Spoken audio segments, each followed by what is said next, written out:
진행시켜. 영장.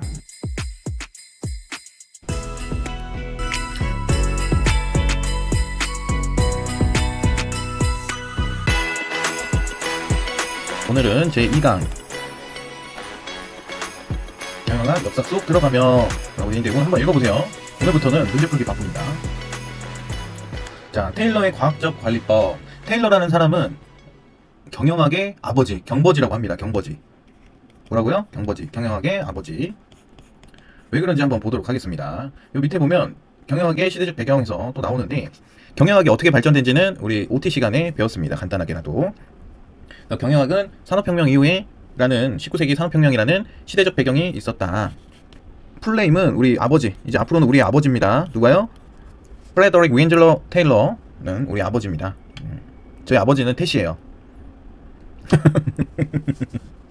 네, 우리 아버지 테일러께서 하신 얘기가 20세기 초부터 주목받은 과업 수행의 분석과 혼합에 대한 관리 이론을 내셨대요.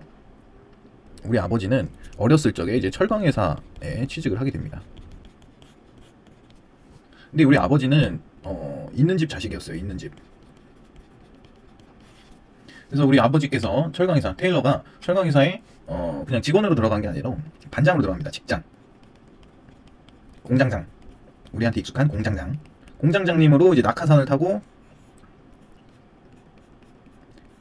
이제 테일러가 이렇게 내려가는 거죠. 이 공장장님으로. 그러니까 하루 종일 앉아가지고 이제 일하고 있는 이쁜 미모의 여성을 관찰하기 시작하고, 또 그 주변에서 같이 어울리고 노는 사람들을 관찰하고, 그리고 다른 사람들이 흠모하고 있는 그 여인을 또 관찰하고, 앉아가지고 보는 게 뭐예요? 사람들밖에 보는 게 없어요. 일하고 있는 사람들 계속 보는 거예요. 근데 A라는 사람은 손이 엄청 빨라. 빠꿈이어가지고. 그래서 하루에 만드는 게 20개를 만들어요. 근데 B라는 사람은 이제 왔어. 처음에. 신입이야, 신입. 신입은 아무래도 어리숙하니까 뭐 5개밖에 못 만들어. 그리고 이제 C, D, E, F 원래 기존에 한 1, 2년 차 또는 5, 6년 차 이런 사람들은 한 10개 만들어. 아니, 똑같은 사람이고 똑같이 팔다리 달려있고 똑같이 머리가 있는데 누구는 20개를 만드는데 얘는 뭐 그렇다라고 쳐도 왜 얘는 10개밖에 못 만들까? 얘네가 똑같이 다 20개를 만들면 생산량이 엄청 늘어나고 그거 엄청난 건 나의 성과가 되겠네? 라는 관찰을 하게 됩니다. 그래서 A라는 사람을 더 집중해서 봐요. 어떻게 해서 저렇게 20개를 만들지? 그리고 몇 날 며칠을 이제 계속 보는 거죠. 풀어져라. 그랬더니 풀어져라 보니까 갑자기 23개도 하고 25개도 만드네. 자기가 지켜보고 있다는 거를 이 A가 눈치챘는지 더 많이 만들어. 제가 뭐 잘못하고 있나라는 생각에, 불안한 마음에. 테일러는 계속 또 관찰하게 되고, 그래서 이 사람이 남들은 팔꿈치를 쭉 폈다가 접는데 오는 시간을 몸이 먼저 더 가까이 다가가서 그 시간을 아끼는구나. 손의 동작이 불필요한 동작이 없구나. 아주 딱딱 떨어지는구나. 그리고 이제 시간을 재서 이 사람이 혼자 시간 되는 거, 시간. 그래서 A랑 CD를 비교하기 시작합니다. A는 10분에 1개를 만드는데 CD는 20분에 1개를 만드네. 그래서 시간도 재고. 그래서 이런 시간과 동작 연구를 한 게 누구다? 우리 아버지 테일러다. 그러면은 자기가 이제 우리 아버지 테일러는 자기의 성과를 보여주기 위해서 이 사람들에게 교육을 합니다. A처럼 해봐. A처럼 동작을 줄여봐 해서 그런 연구들을 하기 시작했고요. 시간 안에 만들어봐. 내가 그러면은 사장님한테 얘기해서 보너스를 더 줄게. 또 원래 1개밖에 못 만들었는데 2개 만들었으니까 돈을 더 줄게. 그래가지고 시간을 줄이고. 그래서 그 시간 안에 1개를 만들던 사람이 2개를 만들면 그거에 대한 인센티브를 지급하게 됩니다. 이런 연구를 한 사람이에요. 실제적으로. 그래서 왜 연구를 하게 됐다? 자기 본인의 성과를 맞추기 위해서, 생산량을 늘리기 위해서 이렇게 시작된 게 이제 경영학의 시초라고 얘기를 합니다. 그래서 같이 한번 교재를 보도록 하겠습니다. 자, 테일러의 과학적 관리법에서 동일 작업, 같은 공장에서 일하는 동일 작업에 과업을 달성하는 경우에는 고임금, 인센티브를 준다고 그랬죠. 달성하지 못하는 경우에는 저임금. 그러니까 10분에 2개를 만드는 사람에게는 100만 원, 10분에 1개 만드는 사람은 50만 원 이렇게 지급을 했다는 거죠. 그리고 작업을 전문화하고, 또는 A라는 사람은 10분에 2개를 만드는 전문가죠. 그러니까 작업을 전문화하고 작업마다 직장 또는 이제 직장이야 두어서 관리하게 돼요. 왜냐하면 이 사람이 잘 만들던 사람이 불필요한 행동을 하는 거를 제일 잘할 거 아니에요. 그래서 직장, 포맨이라고 해서 테일러가 원래 했었던 관찰하는 작업, 관찰을 했더니 원래 20개 만들던 사람이 23개에서 25개를 만들게 됐다고 했잖아요. 감시를 해라. 딴짓 못하게 해라. 그래서 직장을 두어서 관리하게 됩니다. 관리자와 근로자의 역할 분담을 통해 작업의 전문화와 효율성을 높이는 데 중점을 두었다. 차별적 성과급제라는 방법을 통해서 노동자들에게 동기부여를 심어주었대요. 그러니까 원래는 치킨을 한 달에 한 번 먹을 수 있었는데 월급이 2배가 되니까 뭐예요? 치킨을 매주 먹을 수 있게 되었다. 그 치킨은 뭐예요? 동기부여다. 그쵸? 생산량이 급증하게 되고 일의 효율성이 증가했다. 그쵸? 모든 사람이 급여를 많이 받으려면은 우리가 더 많이 생산을 해야 된다는 거를 깨닫게 된 거죠. 그전에는 내가 많이 하든 적게 하든 많이 한 사람은 오히려 바보라고 했겠지. 야, 월급 맨날 똑같은데 뭘 이렇게 바쁘게 일하냐. 나가서 담배도 하나 피고 땡땡이도 치고. 똥은 어디서 싸야 돼요? 회사에서. 네? 그런 얘기 있잖아요. 그렇게 했었는데 하나 더 만들면 얼마를 더 준대. 인센티브가 들어오니까 똥은 미리 싸고 오는 거지 뭐. 왜? 일할 때는 일만 해야 되니까. 그래야 내가 목표 달성을 할 수 있으니까. 그래서 일의 효율성이 증가되었다. 그리고 생산성을 확대하기 위해 노동자들의 동작과 시간을 연구했다라고 했죠. 대표적인 적용 사례 포드 자동차가 나옵니다. 포드 자동차 공장에 가면은 이제 컨베이어 벨트 시스템이 이 포드 자동차 공장에서 처음 실시를 했나 봅니다. 그래서 하나의 작업만을 반복하는 거예요. 컨베이어가 이제 쭉 오는 거예요. 컨베이어가 쭉 오면 옛날에 우리 찰리 채플린 영상 많이 봤잖아요. 그래서 여기서 이렇게 조이는 도구를 딱 놓고 여기 코수염 해가지고 모자 이상한 거 쓰고, 이게 시대적 배경을 풍자한 그런 개그 드라마 같은 거잖아요. 그래서 계속 이렇게 쪼이기만 하는 거지, 한쪽에 앉아가지고. 그럼 어때요? 여기에는 또 어떤 사람이 또 있고, 망치 치는 사람, 망치로 두드리는 사람. 하나의 작업만을 반복하고 이 결과 대량 생산이 가능해졌고, 대량 생산이 되면 가격이 떨어진다. 근데 테일러의 과학적 관리법이 좋게 얘기해서 그렇지, 우리 아버지라 좋게 얘기해서 그렇지, 사실은 지나치게 인간을 기계적인 존재로 취급을 하게 됐다. 왜 그러냐면 시대적인 배경이 있는데요. 19세기 후반부터 이제 산업혁명을 통해서 많은 사람들이 기업으로 뭐 철도회사, 통신회사, 철강, 화학, 기계 이런 산업으로 발전하니까 다 사람들이 모이게 되죠. 그러니까 기업 규모도 증가하고 시장도 증가했지만 컨베이어 벨트, 증기기관의 뭐 발전 뭐 이런 걸로 통해 가지고 노동 환경은 좋지가 않았어요. 사람들은 모여들지만 일자리가 많이 없는 거죠. 그래서 노동이 기술에서 육체 노동으로 되면서 노동자들은 공장주에게 해고의 무방비가 됐어요. 그리고 거기에다가 거기 가면 돈 빈다니까 코리안 드림, 뭐 아메리칸 드림 뭐 이러면서 이민자가 생기고, 뭐 흑인, 여성, 농업에서 나온 인력들, 그쵸? 누가 요즘 농사죠? 창피하게 올라가서 좋은 꽃갈 모자 이런 모자 쓰고 기계 앞에서 일할래? 또는 이렇게 삼각형 모자 딱 쓰고 박음질 할래? 이러면서 또 어린이들까지 노동시장에 진출하게 됩니다. 어린이들은 이제 신문팔이라는 걸 하거든요. 아무튼 그래서 일자리 경쟁이 심화됐다. 그래서 노동자들은 공장주가 제시하는 노동 조건을 일방적으로 감수하는 이외에는 다른 방법이 없겠죠. 왜? 너 일 안 할 거야? 나가. 너 말고도 할 사람 많아. 와서 이거 쪼이기만 하면 되는데 하루 종일. 그렇죠? 뭔가 기술이 필요한 것도 아니고 육체 노동이 많은 거니까 너 필요 없어. 나가. 이렇게 바로 할 수가 있으니까 노동 조건이 좀 압박적. 그러니까 테일러가 막 푸시하는 거죠. 야, 너 이렇게 못 만들 거면 나가. 딴 데 가. 농사 지어. 이렇게 하는 거죠. 그 정부의 정책 또한은 자유방임적. 예. 보이지 않는 손이라고 하잖아요. 개입을 하지 않겠다.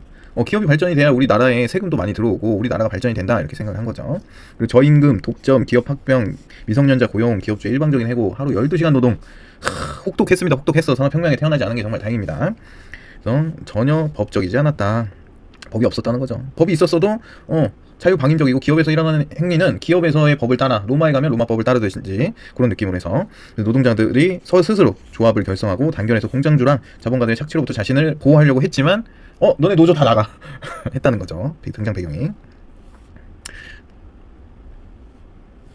그래서 발전 과정 보면은 이제 미드베일 철강회사에서 테일러는 낭비와 비효율에 대한 관심을 갖기 시작했다. 직장으로서. 그래서 정상적인 작업 속도보다 느린 작업 속도를 관찰했고, 그 이유가 뭐다? 열심히 일한 결과에 대한 두려움, 모든 일이 끝나면 해고될 우려도 있었대요. 그쵸?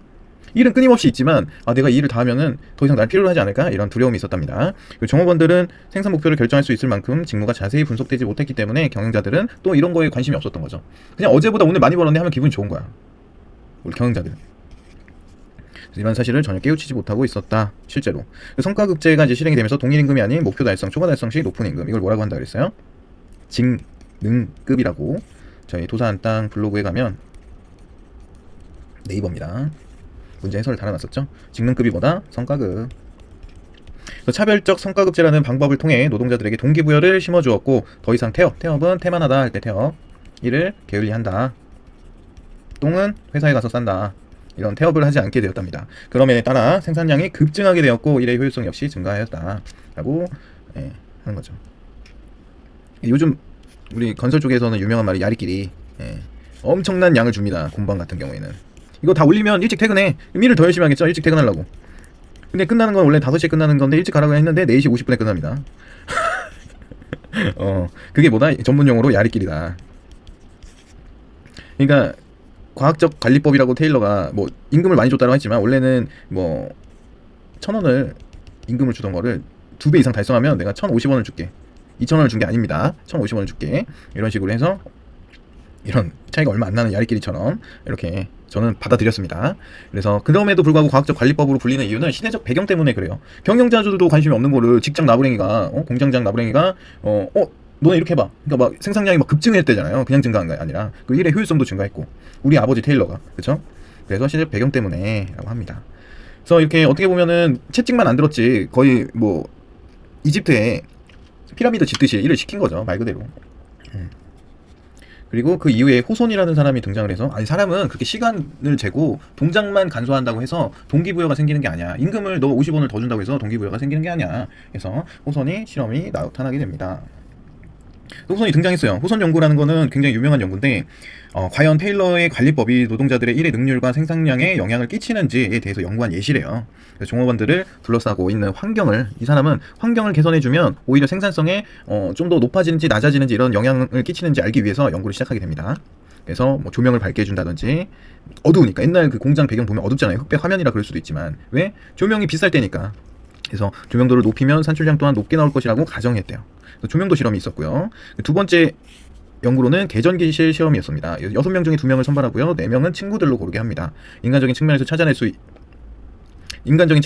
있었대요. 그래서 즉 그들은 서로 마음이 맞는 구성원들로 모였기 때문에 뭐라고 해요? 요즘 말로 맨파워 함께 모였기 때문에 응집력이 있는 작업 집단에 참여하는 구성원이 된 것이죠. 그래서 이런 영향들이 그들에게 소속감, 확신감, 성취감 등의 감정을 이끌어냈고 그동안의 작업에서는 맛보지 못했던 이러한 욕구들을 충족하게 되었던 것이다. 그러니까 우리끼리 좋은 친구들끼리 모여가지고 스터디하고 또는 뭔가 일을 하고 했을 때는 성과가 계속 올라간다는 거죠.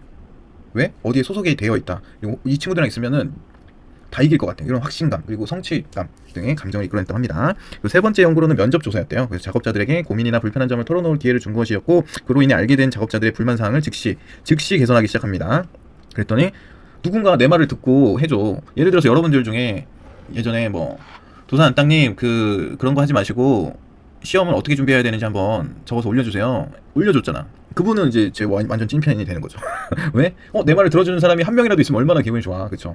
그리고 그것도 어떤 사항이에요? 좋은 사항이 아니라 불만 사항을 즉시 개선하기 시작하니까 금세 능률이 오르고 생산량이 눈에 띄게 증가하기 시작하였다. 그래서 경영자의 관심은 곧 작업자들에게 자신이 중요한 존재라는 인식을 시켜주는 계기가 된 것이고 그 결과 생산량의 증가로 나타난 것이다. 야, 너 없으면 안 돼. 너 없으면 누가 이 공장을 굴려. 너가 최고야. 라고 이제 돌고래도 춤추게 할 만큼의 칭찬을 하게 된 거다. 칭찬해주고 뭐가 불편한데 그래서 쟤 별로야? 알겠어. 내가 그 상담해보고 걔가 안 바뀌면 다음에 자를게. 상담했더니 개가천선해. 갑자기 사람은 안 바뀌지만 잘릴까봐 시대적 배경 때문에. 그래서 이 칭찬이 돌고래도 춤추게 하고 불만사항을 즉시 개선하니까 이제 능률이 저 사람은 내가 정말 필요한가 보다. 내가 더 열심히 일해야겠다. 이런 생산량의 증가로 나타난 것이었다. 마지막 연구로는 작업 집단입니다. 죄송합니다. 이거 다 수정돼요. 작업 집단의 관찰 연구였다. 대상이 된 작업 집단은 생산량이 전혀 오르지 않고 있었다. 이를 알기 위해 연구자가 그 작업 집단에 직접 참여하여 관찰해 보니까 비공식 조직이 있었대요. 비공식 조직은 작업자들에게 강제적으로 산출량을 제한하고 있었대. 그러니까 조직인데 이 사람들은 좀 힘이 센 사람들이겠죠. 왕따를 시키는 거지. 야, 우리 20개씩 맞춰서 하려면 숨도 못 쉬고 이랬는데 우리 담배도 피우고 똥도 싸고 이렇게 하자. 한 15개로 맞추자. 라고 비공식 조직을 만들어가지고 옛날이나 지금이나 비슷해요. 그죠? 강제적으로 산출량을 제한하고 있었다. 16개가 되면 그걸 누구한테 나눠주는 거지. 14개 한 사람한테. 그래서 비공식 조직의 규범을 지키지 않고 성과급을 더 받기 위해 개인의 산출량을 증가시키는 작업자를 돈벌레로 매도하는 거야. 돈만 벌려고 돈만 밝히고 그렇게 많이 벌어서 뭐 빌딩 사게 막 이러면서 막 놀리는 거죠. 그리고 조직으로부터 고립을 시키고 있는 거죠. 이보다 왕따. 돈벌레로 매도시켰대요. 대단합니다.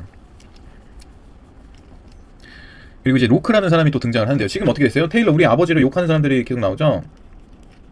인간을 기계 취급하지 마세요 이러면서 호손은 동작이랑 시간만으로 사람이 성과가 올라가는 게 아니라 무슨 연구를 했어요? 개전기 실험하고 조명 실험하고 그리고 비공식 조직 이런 거 왕따시키는 거 이런 거에 대해서 연구를 하게 되고 이제 로크라는 사람이 또 등장하게 됩니다. 로크는 과학적 관리법은 인간의 기계적인 원리에 따라 관리하는 데 한계가 있음을 나타냈죠. 그래서 인간은 기계가 아니다. 감정적이고 생각할 수 있는 사람이고 우리랑 똑같은 인간이다. 그래서 인간을 단순히 기계적, 합리적, 비인간적인 도구로 취급하고 관리함으로써 오히려 자발적인 생산성을 저하시킨다. 그러니까 비공식 조직도 나오고 그러는 거 아니야? 이렇게 비판을 받게 된 거죠. 그에 따라 개인의 내재화된 목표 설정이 행동에 영향을 끼친다는 로크의 목표 설정 이론이 나옵니다. 굉장히 중요합니다. 목표 설정 이론 MBO라고 해요. MBO. 그리고 기업의 핵심 직무 특성은 개인의 감정에 영향을 미치고 감정은 다시 직무 성과로 이어진다는 해크먼 얼덤의 직무 특성 이론. 굉장히 중요합니다. 이 두 사람이. 목표 설정 이론, 직무 특성 이론. 이게 뭐예요? 대안 이론. 대안 이론은 테일러랑 반대되는 이론. 로크의 목표 설정 이론은 목표를 설정하는 것은 동기와 수행 모두에서 효과적인 것으로 알려졌다. 우리의 목표는 뭐예요? 산업안전 지도사 합격. 가는 길에 1차가 있다. 그죠? 어떻게 설정하는 것이 좋은가에 대한 다양한 연구가 진행되었고 목표 구체성이나 목표 난이도 등 연구 결과가 보고되었다. 목표를 세워야 한 세부 계획이 나오고 그 계획에 따라서 오늘 하루 계획이 나오고 하루에 하나씩 실천이 나왔을 때 시험 보러 가서 웃으면서 나올 수 있다라고 저도 계속 말씀드리죠. 이처럼 기업에서는 단순 노동에서 직원, 경영자, 관리자 등 기업을 구성하는 일원들이 인적 자원으로서 그 중요도가 커지게 되었다. 그 경영학은 기업이 효율적으로 생산하고 더 많은 부가가치를 위해 연구하는 학문으로 자리 잡게 되었고 현재에도 계속 더 높은 부가가치를 위해 연구되고 발전되고 있다. 맞죠? 자, 이렇게 해가지고 우리 테일러가 나오면서 누군가 이 학문은 누군가 이론을 내면 아 그 말이 맞습니다, 맞는 것 같습니다, 따라가겠습니다 하면 우리가 공부하는데 어렵지가 않습니다. 하지만 그건 반대세 나는 그 이론 나는 반대세 하면서 다른 이론들이 나오고 자기가 그 유명한 사람을 까내리면서 동시에 유명세를 얻기 위한 방법들을 사용을 많이 했었기 때문에 그런 약간 방법들로 해가지고 새로운 이론이 나오니까 우리가 공부하기 굉장히 힘든 거죠. 자, 그래서 테일러의 과학적 관리법에 관한 문제를 한번 풀어보겠습니다. 자, 테일러의 과학적 관리법에 관한 설명으로 옳은 것은 이라는 문제가 24년 14회차 문제로 나왔습니다. 그래서 고임금 고노무비, 자 개방체계, 차별 성과급 제도, 시간 연구, 과업의 표준, 작업장의 사회적 조건. 그래서 일단은 디글 리을이 맞는 거죠. 과업의 표준 내용이 있었죠. 비읍 5번 몇 초 걸렸죠? 그쵸? 고임금 고노무비는 왜 아니에요? 고임금 저노무비라니까. 차별적으로 성과를 준 거죠. 그리고 개방책이라는 말은 없었고요. 작업장의 사회적 조건 이런 거 다 무시하고 사람의 인간으로서의 도구로만, 생산하기 위한 도구로만 생각을 했다고요. 그러니까 너가 많이 생산했으면 너한테 돈은 더 주지만 이 사람은 인간으로 되어 있다는 건 아니에요. 돈을 더 주면서 오늘 많이 했네, 소고기 사 먹어 하면서 이런 걸 했다는 게 아니라 몇 개 했어? 10개? 만원. 20개? 2만원. 이렇게 그냥 줬다는 거예요. 됐죠? 넘어가겠습니다. 자, 테일러의 과학적 관리법, 이게 그러니까 11년 만에 다시 문제가 나온 거예요. 내년에는 안 나올 가능성이 높아 보입니다. 근데 우리가 경영학을 배우는데 역사, 테일러를 모른다는 것은 저는 말이 안 되기 때문에 맨 앞장에 배치한 것도 있고, 그렇습니다. 자, 테일러의 과학적 관리법에 관한 설명으로 옳은 것을 모두 고른 것은 해서 부품을 표준화하고 작업이 동시에 시작하여 동시에 끝남으로 동시관리라고도 했다. 그랬나요? 일단 보겠습니다. 가업 중심의 관리로 인간의 심리적, 사회적 측면에 대한 문제의식이 부족했다. 그쵸? 이런 거 없어가지고 누가 했다고 그랬어요? 후손이랑 누가 했다고 그랬죠? 니은은 맞는 말. 동일 작업에 대하여 과업을 달성하는 경우 고임금, 달성하지 못하면 저임금 지급한다. 맞죠? 그리고 작업을 전문화하고 전문화된 작업마다 직장, 포어맨을 두어 관리하게 한다. 그래서 테일러가 원래 이 직업이었죠. 작업 환경에 관계없이 작업자의 동기부여가 작업 능력을 증가시키는 결과를 보여주었다. 작업자의 동기부여를 어떻게 시켰다고 했어요? 돈으로 시켰다고 그랬죠. 자, 경영학 문제는 조심하셔야 되는 게 해석하는 사람들이 다르고 학자들도 굉장히 많고 거기에 따른 내용들 그리고 논문들의 내용도 조금씩 다 다르기 때문에 잘 보셔야 돼요. 작업 환경에 관계없이 작업자의 동기부여는 있었죠, 위에서. 근데 작업 능력을 증가시키는 결과를 보여주었다. 이런 문장이 있었나요? 아니죠. 그렇기 때문에 이거는 틀린 답입니다. 그래서 어렵다. 왜? 법령은 지문이 다 어디서 나와요? 법 조항에서 나오니까 그 근거만 찾으면 우리가 정답인지 아닌지 정확하게 구분을 해낼 수 있지만 경영학 같은 경우에는 이런 아리송한 거, 동기부여가 돈으로 있었는데, 이런 아리송한 거를 하나 딱 껴놓고 니은 디귿 리을 미음, 이건 아니고 니은 디귿 리을 3번 있고 헷갈리게 한다. 그럼 기역 디귿 리을로 부품을 표준화했나? 동시관리라는 말도 했었던 것 같은데 막 이러면서 헷갈린다고요.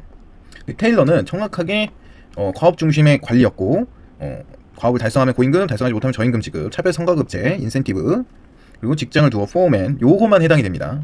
요거 해당 안 돼요. 그래서 이런 거는 내가 아사무사한 거는 일단 배제시키고 답을 찾아보셔야 돼요. 그리고 아사무사한 걸 포함시키고 답을 다시 찾아봤는데 이건 아니죠. 기억 디귿 리을 미음이니까. 그래서 요거를 정확하게 찾아낼 수 있다. 아시겠죠? 문제는 우리가 배웠으니까 이렇게 풀면 굉장히 쉬운데, 뭐 이걸 읽다가 이제 낚싯줄에 걸린다 그랬죠, 저희가. 걸려라. 우리가 이거 또 신나가지고 이것도 있었지 하고 이제 그런 머리가 아파지는 겁니다. 그러니까 어떻게 해요? 철저하게 무시를 해라. 자, 넘어가겠습니다. 재밌지 않나요, 경영학? 저는 하면서 너무 재밌었는데. 또 이제 계속 같이 보겠습니다. 기업 경영의 3M이라고 합니다. 사람, 돈, 자원. 이게 뭐예요? 인풋. 기업은 사람으로 구성되어 있는 사회 시스템으로 종업원, 직원, 관리자, 채공 경영자 같은 인적 자원을 상호작용과 조정에 의해 굴러가는 조직체이다. 재무적 자원으로 돈이 있어야겠죠. 자본금, 운영자금, 임금을 줘야 되고, 어찌 이 사람이 10개를 만든 1개를 만든 처음에는 운영자금이 있어야겠죠. 기업에 활동 가능하게 하는 자원이 있어야 되고, 물적 자원으로 공장, 기계, 장비, 원료, 시설 등 하드웨어에 해당하는 경영 자원이 있어야 된다. 그래서 이 경영의 3요소 중 가장 중요한 자원으로 대두되는 게 인적 자원이다. 흔히 숨은 가치, hidden value라고 불린답니다. 특정 기업의 재무 상태나 지급 능력을 평가할 때 숨어있는 인적 자원의 가치를 평가. 왜? 인적 자원은 중요한 생산 요소 가운데 하나인 노동을 공급하는 주체이면서 다른 생산 요소와는 달리 차별적 속성을 지니고 있기 때문이다. 그래서 이 5가지가 있는 겁니다. 인적 자원의 속성은 무한한 부가가치에 있다. 당장에 이 사람 하나 서 있다고 나한테 돈을 주는 건 아니지만 도산 안땅 같은 사람이 어디 숨어 있었어. 이 사람에게 너 이거 잘할지 모르겠는데 가서 발표하고 와봐. 갔는데 그 발표를 너무 잘하네. 그리고 지금 잘하지만 내년엔 더 잘하겠죠. 연습을 많이 하니까. 그런 부가가치에 있다고 볼 수 있습니다. 넘어가겠습니다. 인적자원의 관리의 개념. 인적자원과 관리 그냥 합성을 해요. 그래서 기업의 생산 요소 중 하나다. 현재의 생산은 물론 기업의 생존과 유지, 혁신과 창조를 위해 그 의미의 중요성이 증가되었다. 인적자원 관리는 인적자원을 확보하고 유지하고 개발하는 등의 관리 활동이다. 그러면 어떻게 인적자원을 선발하고 관리하는 것이 기업의 입장에서 효율이 높은지에 대해 알아보자. 넘어가겠습니다. 그래서 바로 나오는 게 인적자원 관리의 개념 및 관리 방안입니다. 2023년 기출문제 보겠습니다. 인사평가를 해야겠죠. 그래서 인사평가의 방법을 상대평가법과 절대평가법으로 구분할 때 상대평가법에 속하는 기법을 모두 고른 것은 해서 나옵니다. 그래서 제가 이거 강단쌍교라고 블로그에는 한번 올려드렸었는데 한번 보겠습니다. 강제할당법, 그러니까 인사평가의 방법이 상대랑 절대로 나뉘는데, 그쵸? 우리가 시험을 예를 들어볼까요? 산업안전 지도사 시험. 1차, 2차는 뭐예요? 절대평가. 3차는 절대평가를 가정한 상대평가다라고 말씀 많이 하시죠. 왜? 8명이 한 조고 그 조에서 1에서 2등만 선발이 되기 때문이죠. 이런 거를 상대평가라고 하죠. 누군가랑 비교를 할 수 있는 비교 대조군이 있는 걸 상대평가라고 하고, 절대평가라는 것은 이 점수만 넘으면 합격, 60점만 넘으면 합격, 꽈락만 안 하고 다른 데서 다 모아서 평균이 60점 이상이면 합격, 이런 기준이 있는 것을 절대평가라고 한다. 그래서 상대평가에는 강단쌍교 요 4가지가 있다라고 말씀드렸고, 나머지는 다 절대평가다. 왜냐면 평가의 기법이 굉장히 많습니다. 그래서 그래요. 그래서 강제할당법, 쌍교할 때 쌍대비교법, 그리고 없는데요. 니은 니은인데 여기 다 3개씩이네. 그럼 이렇게 해서 찾는 경우도 있고요. 그렇죠? 서열법을 왜 이렇게 바꿨냐면 단순 서열법인데 이거를 헷갈려 죽어버리라고 이렇게 단순 제거하고 서열법이라고 써놓은 겁니다. 똑같은 말이에요. 그래서 기억, 니은, 니을이다.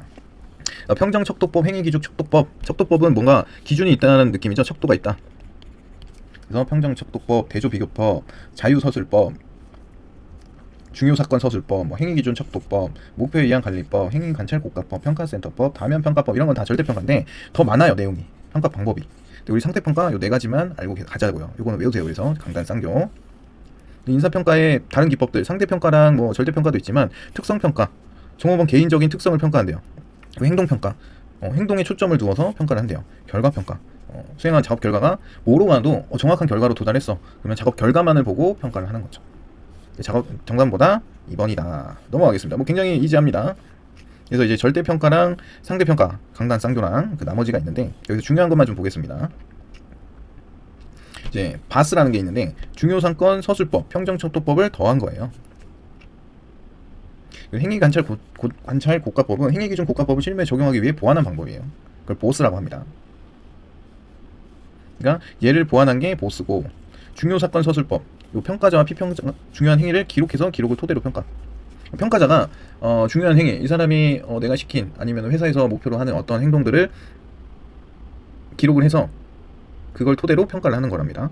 그리고 평정척도법은 평가 요소를, 그러니까 이 사람의 뭘로 평가를 할까요? 보통 책임감, 성실성, 직무 동기, 태도, 이런 것들 평가 요소들을 하나씩 해놓고, 이 평가 요소들 중에 가장 그렇다, 보통, 아니다, 진짜 아니다. 뭐 이런 식으로 이제 평가를 요소별로 이제 척도를 정한 다음에 우열을 표시하는 거예요. 책임감 얘는 뭐 이 정도, 이 정도, 이 정도, 뭐 이 정도 해가지고 평가를 한다는 거죠. 그거랑 이 중요한 행위를 기록해서 기록한 토대로 평가. 그래서 저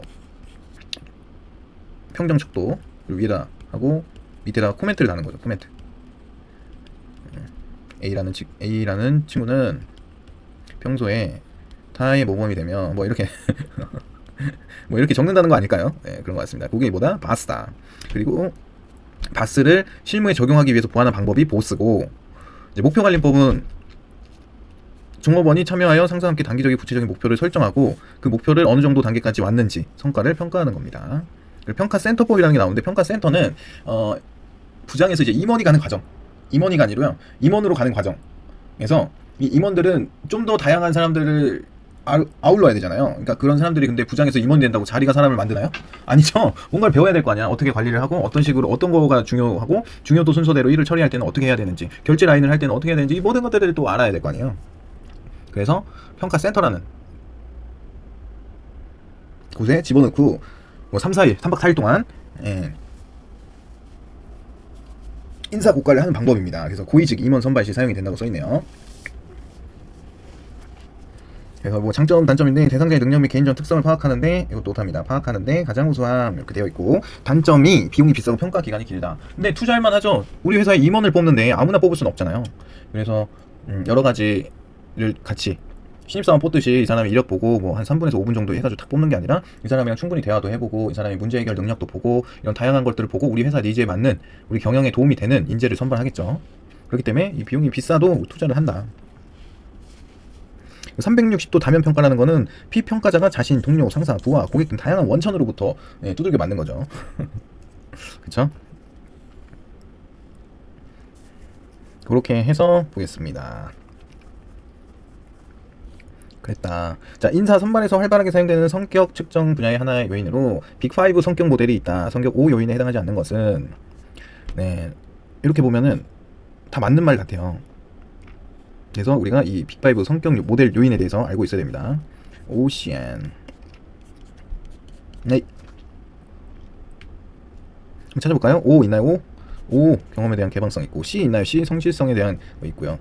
E 외향성 있고요. N 신경성 있습니다. A 없고 I가 생겼네요. 이게 정답. 이렇게 보시면 돼요. 그래서 요 밑에 OCEAN 뭐 오션 해가지고 해놨는데, 뭐 이렇게 읽으셔도 되고, 이거 외우셔야 돼요. 요거를. 근데 저는 영어로 외웠고, 이거 외우기만 하면은 3초면 찍을 수 있죠. 이런 건 3초. 옆에다가 이거 써놓고 하나씩 하면은 3초면 찍을 수 있는 문제입니다. 그래서 요거는 한번 읽어보시면 됩니다. 이거에 대해서 뭐 알려고 하지 마세요, 여러분들. 경영학이 어떤 학문인지에 대해서는 제가 계속 힘을 줘서 설명을 하고 있지만, 이 중간중간에 나오는 성격의 요인 빅5라든지 제가 빨리빨리 체크하고 넘어가는 거는 여러분들에게 그냥 주는 공짜 문제입니다. 그래서 이런 문제는 여러분들이 다 해도, 그냥 기출문제를 통한 연습을 할 때 바로바로 찍는 문제인데, 제가 이걸 설명을 하는 이유가 필요가 없어요. 왜 괜히 더 헷갈리기만 해요. 그래서 이런 것들은 그냥 바로바로 넘어가도록 하겠습니다. 여기 빨갛게 된 것만 외우면 되죠? 외향성이 뭔지 알아서 뭐 할 거고, 신경성이 뭔지 알면 뭐 할 거야. 우리나라 말이 아닌데, 우리나라 기준이 아니라고요. 경영학은 외국에서 온 학문이기 때문에 우리나라로 이제 해석이 돼서 학문으로 들어오는데, 이게 무슨 학문이야. 번역에 오류가 너무 많은데. 그렇죠? 번역에 대한 오류를 또 연구를 해야 되는 학문을 우리는 하고 있는 거예요. 그래서 그리고 우리가 이제 기업진단치도 기출문제, 그 객관식 문제를 푸는데, 이거에 대해서 뭐가 뭔지 아는 것은 내가 봤을 때 그렇게 중요하진 않다. 궁금하면 읽어보라고 제가 적어놓았습니다. 넘어가겠습니다. 자, 인사 선발에 관한 설명으로 옳은 것은, 그래, 이런 게 차라리 설명을 듣는 게 맞아요. 올바른 합격자란 검사에서 합격점을 받아서 채용되었지만 채용된 후에는 불만족스러운 직무 수행을 나타내는 사람이다 라고 되어 있는데, 요 선발 결정, 선발 과정의 궁극적인 목적은 올바른 합격자와 올바른 불합격자를 최대한 늘리는 것 반면, 잘못된 불합격자와 잘못된 합격자를 줄이는 것이다. 이게 무슨 말이에요? 이 선발 결정이라는 게 쭉 있습니다. 그래서 A라는 사람은 60점 이상이면 합격이에요. A라는 사람은 65점, B라는 사람은 58점, C라는 사람은 67점, D라는 사람은 55점, 뭐 이런 식으로 해가지고 합격점에 따라서 선발을 한 거예요. A랑 C를. B, D는 이제 탈락한 사람이겠죠. 근데 이 사람들 뽑고 나니까 실제로 업무를 하면서, 아, 이 사람은 업무를 뽑았는데 잘하네? 만족스러운 직무를 하네?를 올바른 합격자라고 합니다. 올바른 합격자. 아, 내가 잘 뽑았구나. 역시 나의 눈은 매의 눈이야. 근데 C라는 친구는 너 여기 어떻게 왔니? 아니 엑셀 모르는데 어떻게 왔어? 야, 너는 좀 잘못된 것 같다. 뭐야? 잘못된 합격자. 합격했지만 채용 후 불만족스러운 직무를 하는 경우겠죠. 너를 누가 뽑았니? 아, 그 인사 담당자 안 되겠네. 막 이러면서 이제 뭐 그런 거죠. 괴롭히는 거지 뭐. 그리고 B는 그러면서 이제 생각이 나는 게 누구예요? 아, 그때 걔랑 얘랑 헷갈렸는데 얘가 조금 더 그래도 씩씩해가지고 뽑았는데 얘는 잘못됐네. 차라리 얘를 뽑았어야 되네. 얘가 엄청 잘했겠는데 얘는 이제 다른 회사 가서 일치월장하고 있는 거죠. 그래, 얘를 뽑았어야 되는 게 맞네. 아, 잘못됐네. 뭐가? 이 불합격자가 잘못됐다. 잘못된 불합격자. 올바른 불합격자. 얘는 저기 다른 회사에서도 떨어졌대. 우리도 안 뽑기 잘한 것 같아. 예, 좀 슬프지만 올바른 불합격자. 채용 후에도 불만족스러운 직무를 했을 것이다. 이런 선발 결정이라는 게 있습니다. 그래서 선발 과정에서 궁극적인 목적은 올바른 합격자랑 올바른 불합격자를 최대한 늘리는 거죠. 이거 올바른 뭐 100명이 지원했다라고 해서 우리가 10명을 선발하고 90명은 탈락을 시켜야 되는 경우에 이 10명이 다 올바른 합격자고 이 90명이 다 떨어져야 되는 사람이었으면 우리가 잘 뽑은 거죠. 혹시라도 여기 중에 90명이 다 이쪽이야. 그럼 문제가 많이 생기겠죠. 또는 이게 이쪽이야. 그래도 우리한테는 문제가 생긴단 말이에요. 그러니까 이걸 뭐라고 설명해 놓은 거냐면 올바른 합격자와 올바른 불합격자를 최대한 늘리는 것. 반면에 잘못된 불합격자와 잘못된 합격자를 최대한 줄이는 것. 라고 되어 있습니다. 이렇게만 보고 한번 문제 풀어보겠습니다. 올바른 합격자. 그래서 위에다가 이런 문제 올바른 합격자 나오면 그림을 그리세요. 그래서 60, 64, 58, 55 뭐 이런 식으로 해가지고 올바른 합격자, 잘못된 합격자, 얘가 잘못된 불합격자, 얘는 올바른 불합격자. 이렇게 적어놓으면 이제 굉장히 읽을 때 쉬워요. 올바른 합격자란 검사에서 합격점을 받아서 채용되었지만 채용된 후에도 불만족스러운 직무 수행을 나타내는 사람인가요? 아니죠. 잘못된 합격자란 검사에서 불합격점을 받아 틀렸죠. 올바른 불합격자란 검사에서 불합격 받아서 떨어뜨렸고 채용하였더라도 불만족스러운 직무를 수행했을 사람이다. 맞죠? 3번이죠. 잘못된 불합격자란 검사에서 합격점 틀렸죠. 인사 선발 과정의 궁극적인 목적은 올바른 합격자와 잘못된 불합격자를 최대한 늘리고, 근데 이게 틀렸죠. 올바른 불합격자죠. 이게 왜 틀렸는지 여러분들이 구분만 되면 저는 된다고 생각합니다. 그래서 정답은 3번이다. 굉장히 쉽죠? 인사 선발에 대한 내용을 또 빠르게 알아봤습니다. 아버지부터 해가지고. 테일러는 과학적 관리 기법이라 하지만 과학이라고 하기에는 좀 무식할 정도로 인간을 도구로 생각했다.